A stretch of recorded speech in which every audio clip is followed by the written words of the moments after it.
안녕하세요. 부산부동산 스튜디오입니다. 2월 17일 1일 브리핑 해보도록 하겠습니다. 분양권 반토막 거래가 있었어요. 아파트 반토막 거래도 있었어요. 전세 반토막 거래도 있었어요. 무슨 일인지 어디서 사진은 맛있어. 자, 주간 실거래지수 어제 이어서 다시 한번 매매지수 다른 시도는 낙폭을 줄이는 데 비해서 부산은 낙폭을 키워가고 있다는 부분 다시 한번 보시고요. 아마 이 테슬라 100불까지 내려갔다가 200불까지 올라가는 이 기염을 통하는 모습을 보면서 그거 봐라 반등한다 아이가, 이 부분만 이야기를 하죠. 근데 이 부분도 한번 보시겠습니다. 400불까지 갔던 것이 100불로 떨어졌어요. 내 토막이 났을 때 그럴 때 그런 시절도 있었죠. 2배 올랐지만 고점 대비는 여전히 2분의 1 토막 상태이다. 물론 뭐 전기차의 미래가 밝다고는 하겠지만 이 차트의 흐름, 이 차트 우리 2007년 8년 부산 지역 이렇게 한번 상기해 본다면 다시 조정 대상 지역을 거쳤다가 폭발했다가 고점에서 시름거리다가 지금 흘러내리고 있는 모양새. 여기서 특례보금자리론 40조의 여파로 일부 반등의 기운이 스물스물 올라오기도 하고, 야, 규제 해직 내놔도 소용없더라. 오히려, 야, 돈 뿌리니까 되더라. 또 연말쯤에 또 하반기에 또 40조 정도 더 푼다는 이야기도 있죠. 또 채권금리가 슬금슬금 올라가는 그런 역할도 하게 됩니다. 자, 구독, 좋아요 부탁드리면서 미니멈 1600건, 맥시멈 2000건, 요 중간 1800건 거래 정도 나타나지 않을까. 2월의 거래량 그렇게 추측하면서 보도록 하겠습니다. 매도 물량 소폭 다시 증가했어요. 전형적인 패턴으로 가고 있습니다. 이렇게 슬금슬금 올라가는 게 전형적인 패턴이었습니다. 또 돈 뿌려는 효과 지금 나타나고 있음에도 불구하고 물량이 늘어나고 있다는 거죠. 전세 물량도 소폭 증가, 월세 물량도 소폭 증가, 전체 임대 물량은 연초 대비 많이 하락해 있는 모습입니다. 거래량 78건 중에 신고가는 한 건이 있었고요. 부산도 이제 신고가가 의미 없어지죠. 신고가가 의미 없어지는 상태. 1월의 거래량 144건을 제외하고 아직까지 전년 동월을 능가하지는 못한 상태. 하지만 전년 동월의 거래량을 능가할 것은 명확관화해 보이고요. 2월의 거래량 얘가 이제 한 1800건까지 가지 않을까 이렇게 추측하면서 보고 있습니다. 왜? 그 이전엔 달의 거래량들과 견주어 봤을 때 2000건도 넘어갈 추세로 지금 움직이고 있기는 해요. 2000건도 넘어갈 기세로 움직이고 있긴 합니다. 해운대두산 리버더 제니스 고점대비 15% 정도 하락해서 18억, 삼익빛이 33평형 가격 얘는 와 이거 플러스 7억 21억. 야, 또 이게 맞죠? 요 옆에는 삼익빛이 앞 옆에 뭐였나요? 얼마 전에 분양했던 아파트. 그 아파트가 싸 보이는 효과. 삼익빛이 더 싸 보이는 효과가 나타났죠. 뭐 때문에? 엄마 때문에. 엄마 때문에 싸 보이는 효과가 나타났습니다. 엄마 아파트도 와 이건 삼익빛이 뭐 저리 가라 혀를 내두를 정도의 분양 가격 나오고 있더라고요. 대연 롯데캐슬 레전드 46평형 10억에 거래가 되었고요. 삼익빛이 요게 좀 더 일반적으로 맞는 거래 같죠? 네. 근데 거래 일자로 보면은 더 최근의 거래가 훨씬 더 비싸게 샀더라. 조금 이상하긴 하죠. 고점 대비 거의 한 뭐 40% 가까이? 네, 40% 조금 덜 되는 상태 35%. 네, 우동 대우 마리나 3차 31평형 9억 4천 고점 대비 30% 가까이 하락하는 모습. 뭐 30이 뭐 일반화되어 있는 모습이에요. 그래서 제가 뭐 100을 기준으로 놓고 봤을 때 한 3, 40% 빠졌다. 그러면 가격을 한 얼마 정도로 한 65, 한 35% 빠졌다고 보고 여기서 다시 10%가 반등한다고 하면 이 75가 아니죠. 75가 아니죠. 71.5인가 아마 그랬던 것 같아요. 반등 아까 테슬라 차트 보여드렸을 때도 이게 크게 하락할 때 꿀렁꿀렁 하면서도 결국에는 그 추세 방향대로 가더라. 맞기는 좀 쉽지는 않아 보이는 모습. 위에 가격이 하나 잘려 있는데요. 가격 거의 40% 정도. 쌍용 예가 오디션 하락해 있는 모습. 30 보합 삼익빛이 24평형 40 이게 가장 일반적으로 지금 나타나는 형태의 패턴. 24평형을 거의 8억을 주고 사서 갈아타는 돈 한 10억까지 플러스 알파가 된다면 더샵 세터파크 2차 마찬가지로 35% 정도 하락, 신고가 나오는 것도 한 개 아래쪽에 보이고요. 20% 요런 것들만 추려서 놓고 보면 또 별로 하락하지 않는 것처럼 보이기도 하고, 또 많이 하락하는 거 35, 32 30% 한 10% 평균 잡아놓고 보면 한 10% 약간 못 미치게 반등하는 느낌이 들기도 합니다. 사진 롯데캐슬더 클래식, 거기에 거짓 센트럴 자이 29평형 가격 9억 4천에서 6억으로 거의 40% 가까운 하락. 사진 롯데캐슬 30% 정도 하락해서 26평형의 가격이 6억. 더샵 명지 이런 특수한 층이 있기 때문에 얘는 게 차치해 두고요.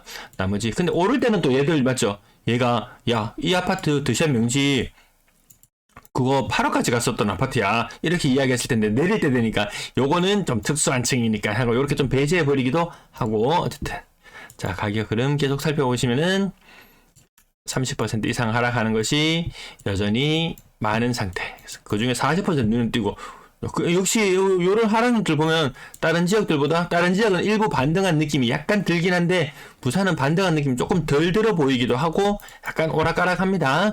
아무튼 부산의 전세 상황 매물이 줄어들어서 마치 모든 문제가 해결될 것처럼 보이지만 실상은 그렇지 않더라는 부분. 가격 오늘 페이지 수가 많아서 뒷부분 조금 건너뛸게요. 여기서 오늘 가격 반토막 났는 거 보면은 이지더원 2차의 가격이 국평의 가격이 2억 3,500이에요. 이게 무슨 일이고 2억 3,500? 4억 4천까지 갔던 것이 정말 딱 반토막 느낌이잖아요. 자 그러면 이 4억 4천까지 갔던 것 4억 4,800까지 갔던 것이 2억 여기는 가격이 표시 안 돼 있네요. 2억 3,500까지 떨어졌다. 그럼 누군가는 이 현상을 보고 요거 찾아보면 직거래였습니다. 직거래였는데요. 가격이 이렇게 떨어지는 거 보고 가장 최근의 가격 한 3억 정도 수준에서 30% 정도 할인된 가격으로 아마 요거는 가족 간에 아마 증여는 아니죠. 증여는 실거래가에 나타나지 않으니까요. 증여 성격을 띠고 있는 매매. 왜? 지금 2023년부터 증여를 하게 되면 이거 비과세 처분해서 처리를 하려 그러면 10년을 기다려야 돼요. 그래서 증여를 하는 것은 좀 어리석은 방식 중에 하나라고 볼 수 있겠죠. 그래서 택하는 방식이 증여성 매매, 요 매매의 방식을 택하지 않았을까 싶은데 이 말도 안 된다라고 이야기할 누군가는 그렇게만 삐딱하게 볼 수도 있을 것이고 누군가는 야 나도 저 방법을 한번 써먹어 봐야 되겠는데 투자에 임하는 자세로 본다면은 반드시 저런 것들 써먹을 만한 가치가 있는 거예요. 그래서 나중에 혹시라도 지금 세대들 또 나중에 세월이 흘러서 증여를 해야 되는 시점이 되었을 때는 이런 제도들을 적극 활용하는 것 권장할 만한 내용이겠죠. 건당거래 대금은 떨어지는 추세로 가고요. 거래량은 많으면 2,000건을 넘을 것 같기도 한데 우선은 1,800건 정도로 보겠습니다. 3억 미만 비중 줄어들어요. 왜? 특례 보금자료니 아니면 디딤돌이니 웬만한 3억 이상 아파트 다 손대 볼 수 있잖아요. 3억 미만의 아파트는 그렇게 손대지 않는데 여기 밑에 낮은 3억 미만에 있는 그 아파트들을 보유한 사람의 입장에 봤을 때는 빨리 팔고 싶다. 그래서 대구에서는 3억 미만의 아파트들 가격이 확 무너지고 있다고 어제 말씀드린 적이 있었습니다. 6억 이상 거래량 1월달은 좀 많이 있는 편이었어요. 비율상으로 보면요. 기가 막히죠. 지금 1월달 거의 17%까지 부산 한창 잘 나가던 최고 잘 나가던 그 시절 비율만큼이나 6억 이상 비중은 올라왔어요. 하지만 거래량은 어린 반푼치도 없죠. 어린 반푼치도 없는 그런 거래량의 흐름을 보여주고 있습니다. 부자들 가세 안 했어요. 그거 아니라도 괜찮아요. 일본이 많이 이렇게 좀 장기적으로 이렇게 쭉 가격이 떨어지고 지금 수익형 부동산에 일본 했을 때 수익률이 어느 정도로 보냐고 했을 때 4%예요. 4%. 그러면 건물 시간 지나면 입지가 좋은 곳은 가격이 오르기도 하겠지만 또 상당수의 지역은 감가상각을 생각해야 되죠. 44% 수익? 지금 국채도 지금 우리나라는 지금 형편없지만 미국채는 지금 10년물이나 이런 거 봤을 때 3.9% 수준까지 올라와 있으니까요. 우리도 금리가 오르고 채권금리도 아마 좀 더 오르지 싶은데 4% 이상 올라가는 상황이 온다면 건물에 투자하나? 여기에 투자하나? 네, 분양권 가격도 여러 가지 있는데 요것도 레이 카운티 반토막 나는 모습, 고점 대비 반토막 나는 모습 보여주고 있다는 것 부분. 매매 거래 가격도 반토막 받고 분양권도 반토막 받고 저걸 보고 활용할 수 있는 방향이 있다면 미리 알아두는 건 나쁘지 않겠죠. 전세 거래량 124건, 전세 거래량은 좀 얼룩져 있지만 어쨌든 2월 지금 피크철이기 때문에 거래량 많은 건 맞습니다. 과거에 2월 달에도 거래가 좀 많았다가 3, 이제 4, 5, 6, 7, 8 가면서 이제 쭉 거래량이 줄어드는 시기로 갑니다. 여름에 또 가을 학기를 앞두고 일부 거래량이 늘어나기도 하지만 지금이 절정의 시기인 것은 분명한 것 같습니다. 가격 전세 가격도 보시면 여기도 대연 롯데캐슬 레전드 1단지 9억 5천까지 갔던 것이 5억으로 반토막 있어요. 반토막 있습니다. 어제 전세는 조금 언급드려서 오늘은 또 이것도 대연 롯데캐슬 1단지 6억까지 갔던 것이 2억 8,500, 5억까지 갔던 것이 2억 8천. 이렇게 돌려줘야 될 돈들이 많은데 이게 이제 시작이니까 이게 문제인 거예요. 이게 1년을 가건 2년을 가건 작년에도 비싸게 전세 사람 많았거든요. 우와 기만이 좋다잉. 이렇게 제가 표현을 하면서 약간 빈정대듯이 이야기했는 것 같기도 해요. 어쨌든 뭐 돈 쓰기 좋아하고 기분 내기 좋아하고 호기로운 이 모습들 요 표현도 한번 살펴봤었고요. 구 군백살 거래량 살펴보시면은 이렇게 임대 아파트가 모여있는 지역 맞나요? 네, 이렇게 거래량이 폭발하는 지역들. 그 외의 지역들은 이 색깔의 흐름, 차트의 흐름 보시면은 거래량이 썩 증가하고 있지는 않구나. 물론 특별히 뭐 입주를 앞두고 있던 지역이나 이런 것들 거래량 늘어나기도 하지만 임대 아파트가 아니고서는 거래량이 이렇게 폭발하는 현상이 잘 나타나지는 않는다는 부분. 전월세 비율 좀 왜곡되어 있는 부분. 평균 전세 가격은 부산은 2억 2천, 대구는 2억 3천.